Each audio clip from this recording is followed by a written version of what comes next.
अगर हिम्मत है, पब्लिक स्पीकर बनना है, तो शेर की तरह आंखों में आंखें डालकर पब्लिक स्पीकिंग करो, ताकि लोगों को ऐसा लगे कि भाई क्या जबरदस्त कॉन्फिडेंस है इस बंदे के अंदर, इसकी स्पीच सुन के मजा आ गया। हाँ, किसी ने सच ही कहा है, गलतियों से ही इंसान सीखता है। ऐसी कौन सी फील्ड नहीं है कि जिसमें एक इंसान गलतियां नहीं करता है, गलतियों से ही तो सीखता है।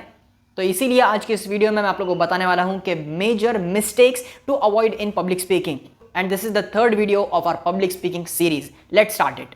टू बी ऑनेस्ट, मैंने भी काफ़ी सारी गलतियां करी है अपने पब्लिक स्पीकिंग करियर में, मतलब अभी तो और बाकी है, लेकिन फिर भी अभी तक इस वक्त तक मैंने काफ़ी सारी गलतियां की है और उससे मैंने बहुत कुछ सीखा भी है, और वही एक्सपीरियंस मैं आप लोगों के साथ ज़रूर शेयर करूंगा। जो सबसे पहली चीज़ थी, that is not preparing for your speech. Maximum लोग इस गलती को ओवर स्मार्ट होने की वजह से करते हैं, ओवर कॉन्फिडेंस में आने की वजह से करते हैं। उन्हें लगता है कि अगर हमने 1, 2, 3 स्पीचेस अगर हमने कॉन्फिडेंटली बिना किसी हेजिटेशन के अगर हमने डिलीवर कर दिया, तो उसके आगे हमें प्रिपरेशन की तो ज़रूरत ही नहीं है, हम ऐसे ही जाकर पब्लिक स्पीकिंग कर सकते हैं।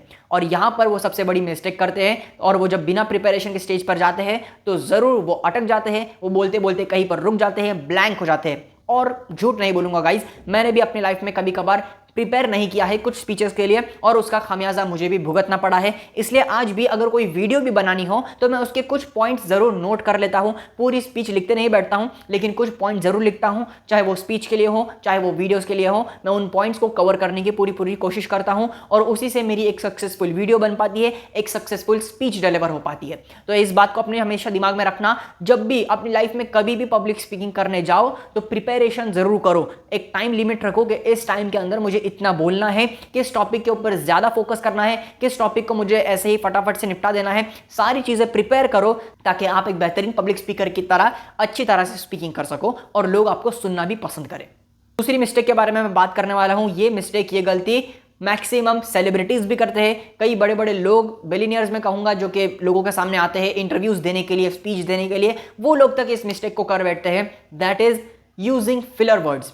फिलर वर्ड्स यानी कि तो मैं कह रहा था, तो शायद मेरे हिसाब से ये आप लोगों को नहीं बोलना है, क्योंकि आ ई ये सारी चीज़ें बोलने से आपकी स्पीच में जो आपकी बात है, जिस बात का असर लोगों के दिमाग पर होना चाहिए, वो बात का असर कम हो जाता है, उसका इम्पैक्ट कम हो जाता है फिलर वर्ड्स यूज़ करने की वजह से। हमें इसका ज़्यादा अंदाज़ा नहीं होता कि हम कितना बोल रहे हैं, हम कौन से फिलर वर्ड्स यूज़ कर रहे हैं, लेकिन आप लोग ज़रूर एक बार नोटिस करना कि अगर आप स्पीच दे रहे हो तो उसमें फिलर वर्ड्स आप कितने इस्तेमाल कर रहे हो, और आइंदा से कम बार, क्योंकि फिलर वर्ड्स ऐसी चीज़ है जो एकदम से ख़त्म नहीं हो सकती, धीरे धीरे करके उसको ओवरकम करना होता है, और फिर आप एक फ्लुएंटली स्पीच बोल सकते हो। फ्लुएंट स्पीच में और बगैर फ्लुएंट स्पीच में एक ही फ़र्क होता है, फिलर वर्ड्स का, कि लोग फिलर वर्ड ज़्यादा यूज़ करते हैं।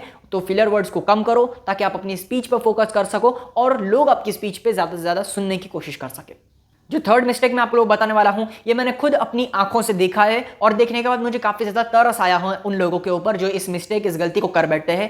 वो होता यह है कि पब्लिक स्पीकिंग काफ़ी सारे लोगों की दिली ख्वाहिश होती है। उन लोगों के दिल में एक अरमान होती है कि मैं पब्लिक स्पीकिंग करूँ, लोगों के सामने, इतनी बड़ी ऑडियंस के सामने, स्टेज के ऊपर माइक पकड़ के बात कर सकूँ। चलो ठीक है, एक्साइटमेंट लगी होती है लोगों को, और उस एक्साइटमेंट के मारे they do over acting on the stage. तो ये नहीं करना है आप लोगों को। आपकी जो स्पीच है उस स्पीच के ऊपर फोकस करो। आप लोगों के सामने जो ऑडियंस है उनके सामने एक प्रोफेशनल लुकआउट अपना प्रेजेंट करो, ना कि ओवर एक्टिंग करनी है। कुछ लोग कभी कभार स्टेज पर हंसने लग जाते हैं, कुछ लोग स्टेज के ऊपर, मैं कहता हूं कि वो लोग जब स्टेज पर आते हैं अपनी कुर्सी से उठकर, तो वो भागते हुए आते हैं, या फिर कुछ लोग बहुत ही स्लो विदाउट एक्साइटमेंट के आते हैं। तो एक कॉमन सेंस अपने अंदर रखो कि जब आप किसी गैदरिंग में जाते हो, किसी पब्लिक स्पीकिंग कॉन्फ्रेंस या फिर इवेंट में जाते हो, तो वहां पे लोगों का पूरा ध्यान आपकी तरफ होता है, और लोग आपसे अच्छी एक्सपेक्टेशंस रखते हैं। अच्छी स्पीकिंग, अच्छी स्पीचेस और अच्छा इंपैक्ट, इस चीज के लोग एक्सपेक्टेशंस रखते हैं, और उन एक्सपेक्टेशंस को फुलफिल करना एक पब्लिक स्पीकर की जिम्मेदारी होती है। इसलिए आप लोगों को एक बात अपने दिमाग में फिट कर लेनी है कि चाहे कुछ भी हो जाए, ओवर एक्टिंग नहीं करनी है स्टेज के ऊपर, ज्यादा ओवर एक्साइटमेंट में आके गलत सलत चीजें स्टेज के ऊपर प्रेजेंट नहीं करनी है। If we move on to the another major mistake people do in public speaking, that is not making proper eye contact.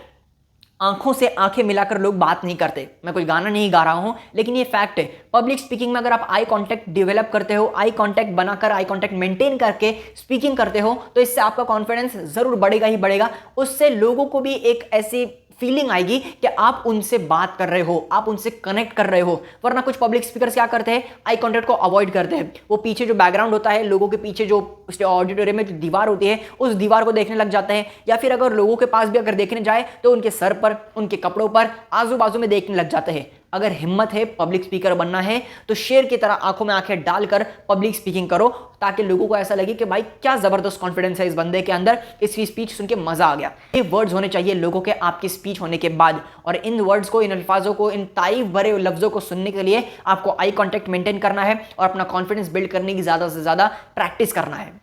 ये ऐसी गलतियां मैंने आप लोगों को बताई जो चलो कभी कभार आप लोगों की स्पीच में ये गलतियां हो भी गई तो इनसे सीखो, लेकिन इन गलतियों को कभी भी रिपीट मत करो। मिस्टेक वो नहीं होते जो कि हम रिपीट करते हैं, बल्कि मिस्टेक वो होती है जिससे हम कुछ सीखते हैं।